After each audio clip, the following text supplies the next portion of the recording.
and China sign upgraded free trade deal. And also US signs rare earth minerals deal with Japan.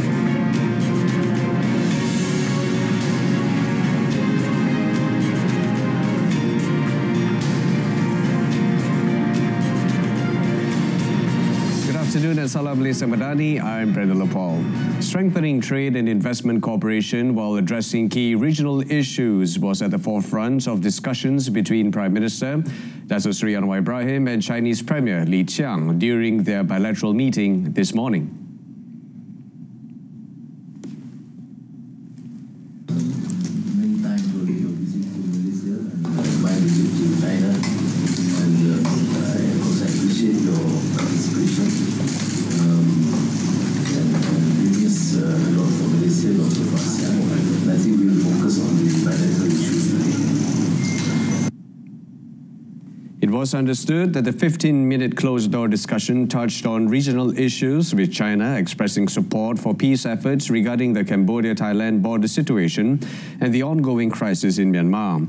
Both leaders also discussed a wide range of initiatives aimed at enhancing trade and investment, particularly in the automotive and high-technology sectors, including the development of the Automotive High-Tech Valley in Tanjung Malim.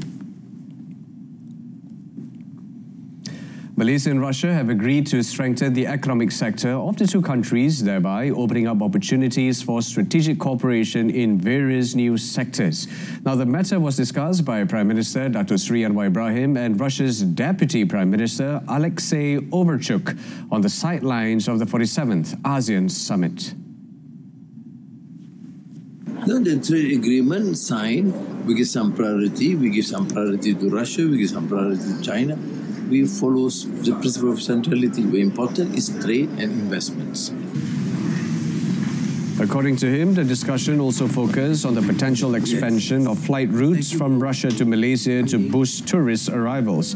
Meanwhile, Alexei Overchuk said both countries also discussed the progress of bilateral trade, which has shown an encouraging increase this year.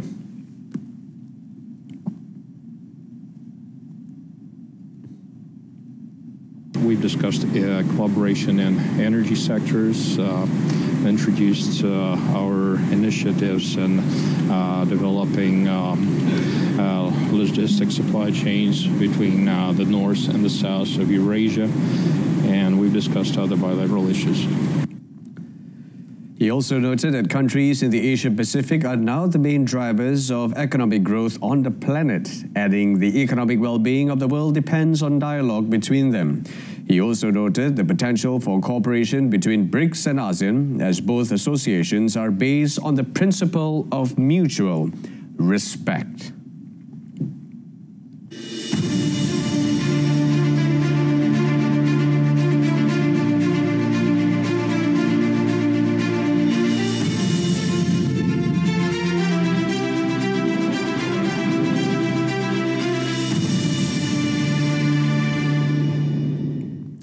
The ASEAN-China Free Trade Area 3.0 upgrade took center stage on Day 3 of the 47th ASEAN Summit in Kuala Lumpur. ASEAN and China are moving to strengthen bilateral trade relations, with both sides agreeing to review and upgrade their free trade agreement to version 3.0. Let's hear from more details from Gilberto Robert at the Kuala Lumpur Convention Centre. Over to you, Jay. Kicking off Day 3 of the 47th ASEAN Summit was the signing of the highly anticipated ASEAN-China Free Trade Area ACFTA 3.0 Upgrade Protocol, and the agreement was signed between Malaysia's Investment, Trade and Industry Minister Tengku Datuk Seri Zafrul Abdul Aziz in his capacity as Chair of the ASEAN Economic Ministers under Malaysia's chairmanship, and China's Minister of Commerce Wang Wentao. Also present on stage were ASEAN Chair Prime Minister Datuk Seri Anwar Ibrahim and Chinese Premier Li Qiang. Datuk Seri Anwar in his opening remarks stressed the significance of the upgraded FTA, which will see greater cooperation in new areas that include digital transformation and green energy. There are 11 of us, Malaysia, now with Timor-Leste as a new member.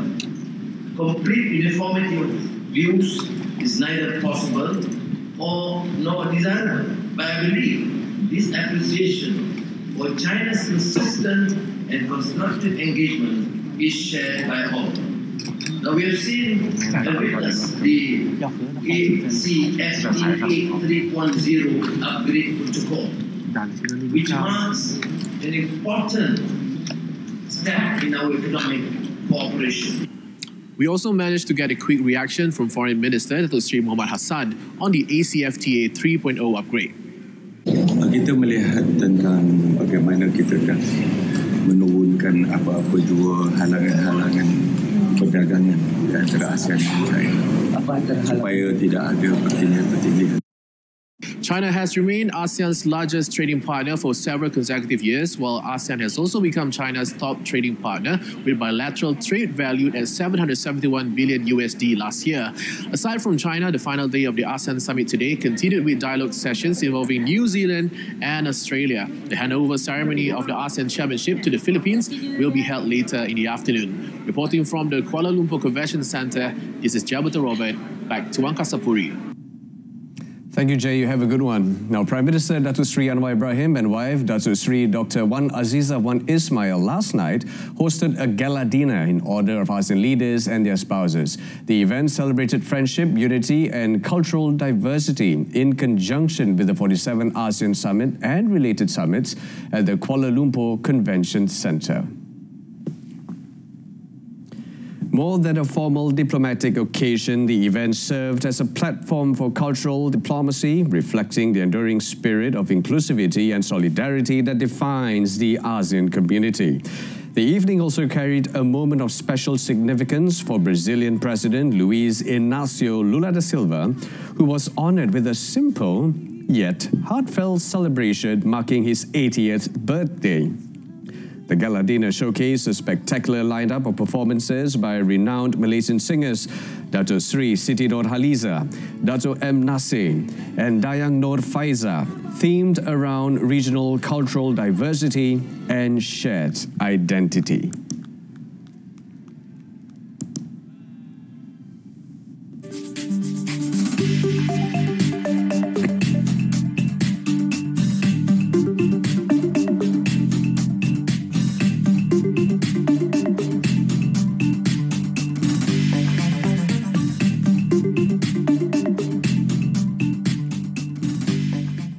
The US and Japan have signed an agreement for securing supplies of critical minerals and rare earths. The agreement was signed during President Donald Trump's visit to Japan, part of his wider Asia trip.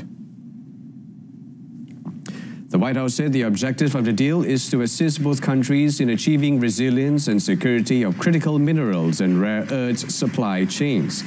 As part of their deal, the US and Japan would jointly identify projects of interest to address gaps in the supply chains for critical minerals and rare earths. They include derivative products such as permanent magnets, batteries, catalysts, and optical materials. The White House said the two countries intend to mobilize government and private sector support. The US and Japan also agreed to streamline and deregulate permitting timelines and processes for critical minerals and rare earths. They also agreed to address non-market policies and unfair trade practices. Earlier, Trump held discussions with Japanese Prime Minister Sanae Takaichi in Tokyo, a week after the hardline conservative became Japan's first female leader and vowed to accelerate a military buildup. Trump told Takaichi that Washington is an ally of the strongest level.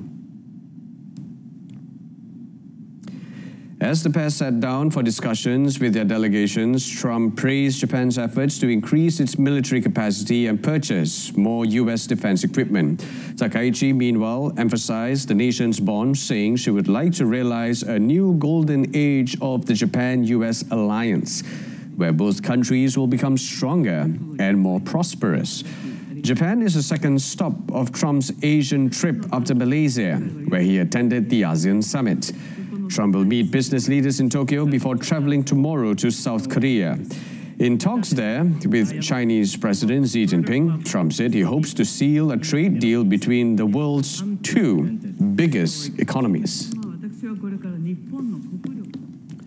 Canadian Prime Minister Madani said he will meet Chinese President Xi Jinping later this week and is also ready to sit down for trade talks with Donald Trump as soon as the US President is prepared to do so. There are plans for me and President Xi to meet. We will pick up on the discussions I had with Premier Li in New York a few weeks ago. A broad range of issues, both in terms of the commercial relationship, as well as the evolution of the global system. So I look forward to the meeting with the President. Last Thursday, Trump announced he was cutting off trade talks with Canada after an Ontario political ad used a snippet of former President Ronald Reagan, saying tariffs caused trade wars and economic disaster. Carney said he has not been in contact with Trump since Thursday, but has let the US President know that he is available for talks. The Canadian Prime Minister will be at the same venue as Trump at the Asia-Pacific Economic Cooperation in South Korea. Trump, however, has said on his Asian trip that he did not intend to meet with Carney. Mexican President Claudia Sheinbaum said she spoke with US President Donald Trump and the two agreed to extend a looming trade deadline for a few more weeks to discuss pending issues with Washington. The US agreed in July to pause for 90 days an increase in tariffs on some Mexican goods to 30% from 25% as the two countries continued talks aimed at reaching a new trade deal. The pause was set to end this week. Sheinbaum said they are aiming to resolve 54 outstanding trade barriers. Mexico's peso strengthened 0.29% to 18.38 per dollar following Sheinbaum's comments. Mexico has been largely spared the brunt of Trump administration tariffs thanks to the US-Mexico-Canada Free Trade Agreement that is up for review next year. China has voiced firm opposition to the United Kingdom's decision to include 11 Chinese enterprises in its sanctions under the pretext of so-called Russia-related issues. A spokesperson for China's Ministry of Commerce said normal exchanges and cooperation between Chinese and Russian companies should not be disrupted or affected. The spokesperson added the UK's move constitutes a unilateral sanction that lacks basis in international law or the authorization of the United Nations. China urges the UK to immediately correct its erroneous action and revoke the sanctions against the Chinese enterprises. The spokesperson also said China will take necessary measures to firmly protect the legitimate rights and interests of Chinese companies.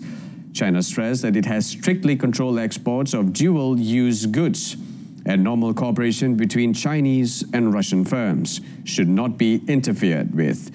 It accused London of disregarding prior diplomatic representations and the positive momentum in bilateral trade.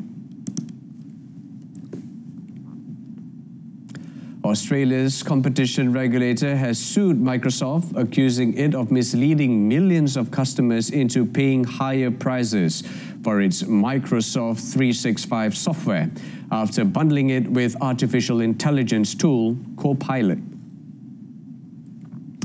The Australian Competition and Consumer Commission, ACCC, alleged that from October last year, the technology giant misled about 2.7 million customers by suggesting they had to move to higher-priced Microsoft 365 personnel and family plans that included Copilot. After the integration of Copilot, the annual subscription price of the Microsoft personnel plan increased by 45% to 159 Australian dollars. Meanwhile, the price of the family plan increased by 29% to 179 Australian dollars. The regulator said Microsoft failed to clearly tell users that a cheaper classic plan without Copilot was still available. The ACCC is seeking penalties, consumer redress, and injunctions and costs from Microsoft Australia Proprietary Limited and its US parent company, Microsoft Corp. A Microsoft spokesperson said it was reviewing the ACCC's claim in detail.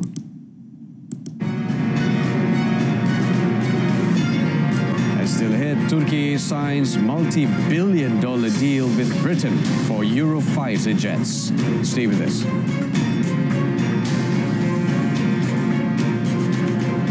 The United Nations and France have condemned Israeli fire near UN peacekeeping troops in southern Lebanon after an incident during which peacekeepers neutralized an Israeli drone. UN spokesman Stefan Dujarric said the agency is very concerned about the incident that occurred last Sunday in which an Israeli drone dropped a grenade in the vicinity of a UNIFIL patrol. He said subsequently an Israeli tank fired a shot at the peacekeepers in Kfar Kila in the UNIFIL area of operations. Dujarric noted that it was not the first time that UNIFIL felt it had been targeted in different ways by the Israeli forces, including pointing lasers and warning shots. According to a French diplomatic source, the UNIFIL troops involved in the incidents were French. The French Foreign Ministry said France condemns the Israeli fire that targeted a UNIFIL detachment. Prior to that incident, UNIFIL said an Israeli drone flew over its patrol in an aggressive manner. It said the peacekeepers applied necessary defensive countermeasures to neutralize the drone.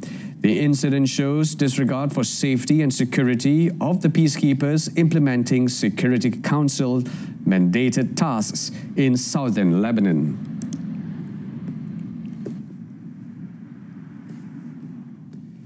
Hamas has handed over the remains of a deceased hostage as the Palestinian group came under increasing pressure to return the remaining deceased captives as promised under the Gaza ceasefire. Israeli leader Benjamin Netanyahu's office said Israeli forces had received a coffin containing the 16th of 28 bodies of hostages. An informed source within Hamas confirmed the handover, saying the remains of an Israeli captive that was recovered in Gaza Strip has been handed over to the Red Cross. The latest exchange came as senior Israeli officials and an association representing the families of the hostages demanding that Hamas speed up the transfer. They claim that Hamas knows exactly where each of the deceased hostages is held. However, Hamas spokesperson Hazim Qasim said the claim is false, noting that Israel's bombardment during the two-year conflict had left locations unrecognizable.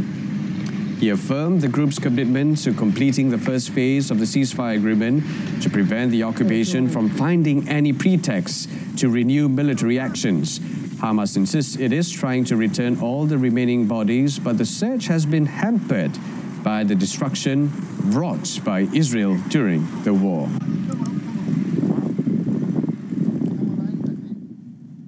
British Prime Minister Keir Starmer has signed an agreement to sell Eurofighter jets to NATO member Turkey in a 10-year deal worth nearly $11 billion after talks with President Recep Tayyip Erdogan. It is a landmark moment, reflecting the increasing depth and breadth of our existing cooperation and our ambition to go further. At the heart of this is our agreement today that the UK will provide Turkey with 20 new Eurofighter Typhoon aircraft, with the option to provide more in future. Britain's Defence Ministry described the order as the biggest fighter jet deal in a generation, saying it would strengthen Turkey's combat capabilities. Starmer said the deal would bolster security across NATO and secure 20,000 British jobs. Erdogan, meanwhile, hailed the agreement as a new symbol of the strategic relations with Britain. British Defence Minister John Healey, who travelled to Ankara with Starmer, said the deal goes far beyond aircraft. He said it is the leading edge of the growing defence and industrial partnership between the two nations. He also called Turkey an important NATO ally and the gatekeeper to the Black Sea. North Korea's Foreign Minister Cho Son-hui met Russian President Vladimir Putin at the Kremlin to discuss strengthening cooperation. The visit comes amid growing international concern over cooperation between the two countries. Putin asked Cho to tell country leader Kim Jong-un that everything is going to plan in bilateral relations. Putin and Kim sealed strategic partnership treaty last year, which included a mutual defense pact. North Korea has sent soldiers, artillery ammunition and missiles to Russia to support Moscow's military campaign in Ukraine. In exchange, North Korea would benefit from military technology assistance provided by Russia. Cho also held talks with her Russian counterpart, Foreign Minister Sergei Lavrov, and reached agreement on all points during strategic discussions on global issues. Both ministers agreed that rising tensions on the Korean Peninsula and in Northeast Asia stem from the aggressive actions of the US and its allies.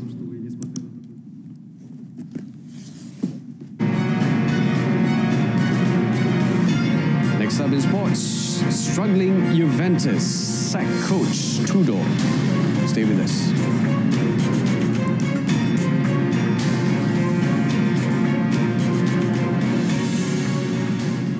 Juventus have sacked head coach Igor Tudor after failing to win their last 8 matches in all competitions.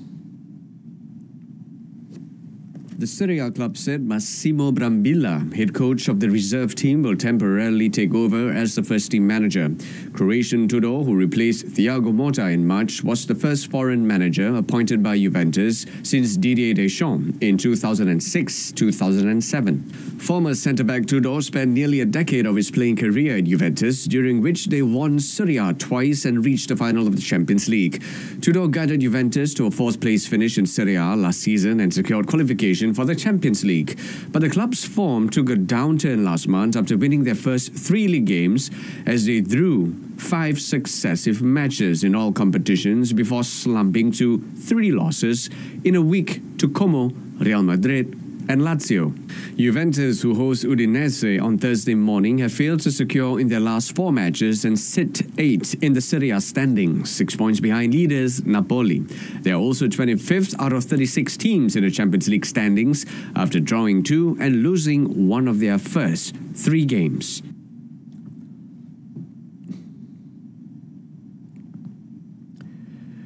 Brendan Rodgers has left his role as Celtic coach, adding his second spell in charge after a poor start to the season.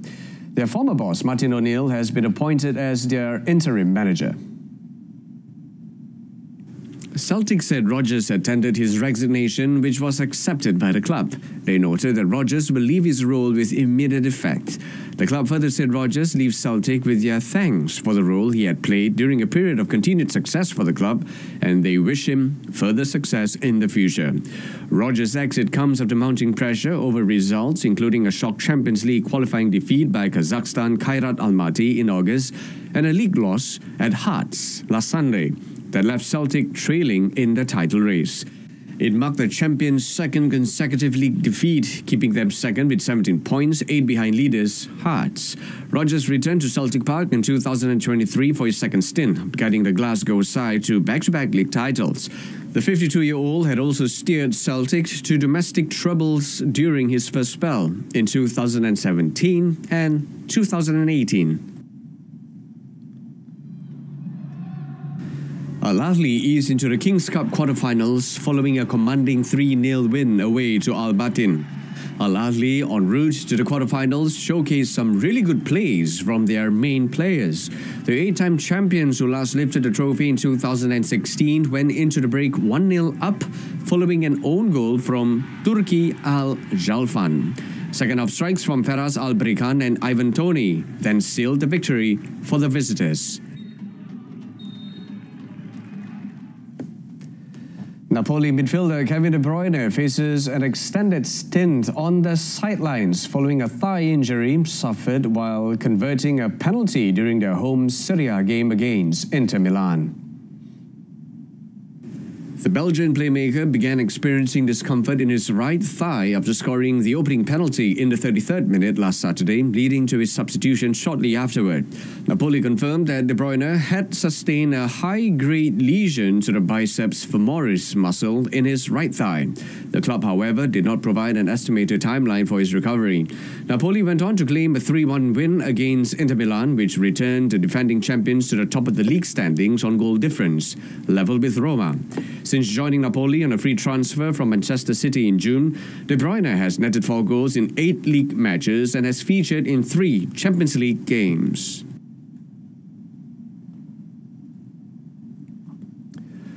Grigor Dimitrov returned to action by beating Giovanni Perica 7-6-6-1 in the first round of the Paris Masters as the event made its debut in its new La Défense Arena home.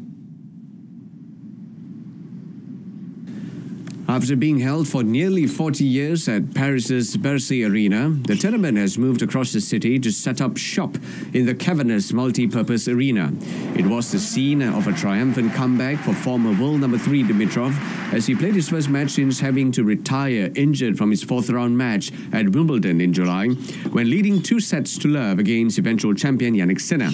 Dimitrov overcame fervent home support in the night session to grind out the first set on a tie-break against big-serving Frenchman Mpechi Perica. Bolstered by his lead, the Bulgarian swiftly secured the first break of the match in the opening game of the second set as he glided through to the round of 32. There he will meet either former Russian world number 1 Daniil Medvedev or Spain's Jaume Munar, who play later tonight. Meanwhile, Alexander Bublik advanced past Alexei Popyrin of Australia and into the second round with a 6-4-6-3 win. It was 13-seed Bublik's 34th win of this year, as he retains an outside chance of finishing the campaign as a top 8 ranked player and qualifying for a first ever ATP finals.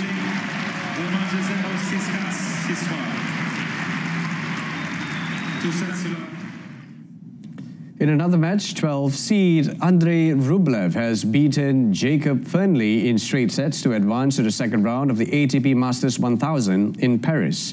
Rublev prevailed 6-1, 6-4 in a match that lasted just over an hour.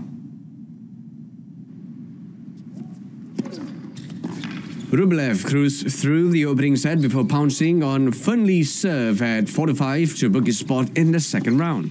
After cruising to a 6-1 2-love lead with the help of 4 breaks, Rublev found himself locked in a second set battle when British qualifier Fernley levelled at 2-all. The tension mounted as Rublev missed out on 3 break points at 3-2, but he took his next opportunity on a break chance that doubled as match point. Rublev converted 5 of his 10 break points in the match, benefiting from 11 double faults from his opponent in the pair's first Lexus ATP head-to-head meeting. The victory was Rublev's first match win since reaching the US Open 4th round.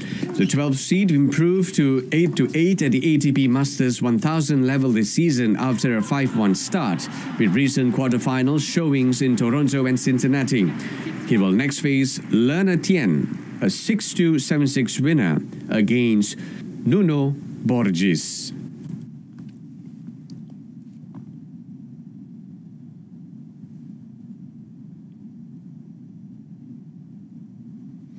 That's it on World Today. In our top story, ASEAN and China signed upgraded free trade deal. Tune in to Malaysia tonight, coming up 8:30 p.m. on TV1 and saluran Berita RTM. Till then, I'm Malaysia Madani, Rakyat, Disantuni. Thank you for watching and take care.